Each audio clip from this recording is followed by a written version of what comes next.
biggest issue for you guys there at the start of that second half? Physicality, and they just wanted it more. We got no room for error. So if we start playing lackadaisical, not physical, then teams are going to come out and beat us. So as simple as that. Is there a way where, like, you guys see that you're slipping a little bit? Is that maybe on the veteran leadership of this team to say, hey, guys, I can see it happening. Maybe let's try to nip it in the bud before it gets overwhelming? Yeah, I tried to rally some people, bring some people around. Yeah, I mean, that's really just on people just wanting to win. You know, how bad do we actually want this? You know what I'm saying?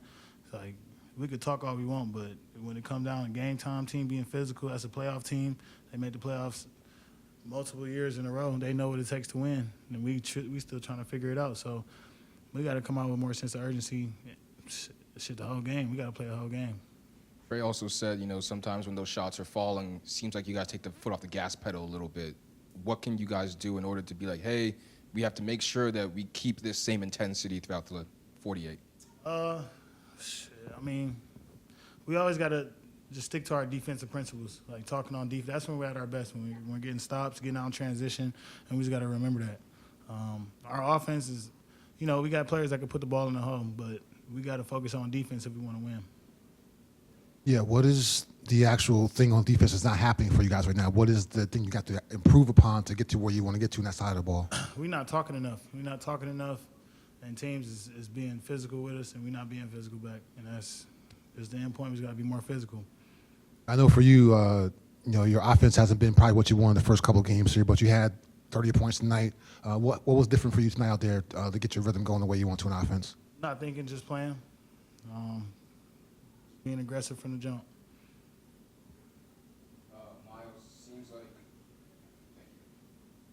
you know, coaches preach playing with pace and making sure you guys have quick pass aheads, and even though that's how you guys want to play, it did lead to some turnovers sometimes where maybe Con's trying to get it out too fast. Or how do you guys balance the going between playing fast but also, hey, making sure that you make the right pass and not going too fast at times? It's going to be, you know, pros and cons to everything. You know, if you want to play fast, then, you know, sometimes it's going to be aggressive turnovers. And if you play slow, then, you know, the con of that is not playing fast and not getting, you know, teams getting set up. So, you know, that's fixable stuff, things we can fix.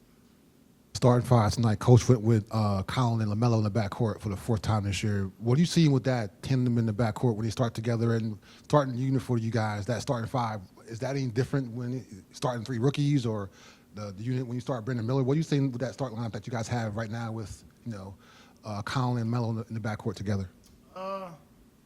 I mean, whoever's starting on the floor is just got to come out and compete, you know.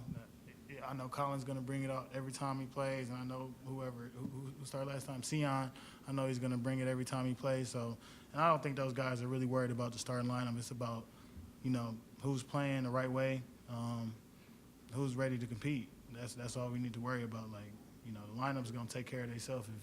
It's really about the fourth quarter for real, who's out there in the fourth. It's been a struggle the past few games for Tajon. He had a bad shot tonight, and you're the first one up to him trying to keep his head up. What are you saying to him in those moments? I mean, shit, like Rod said, I've been struggling too.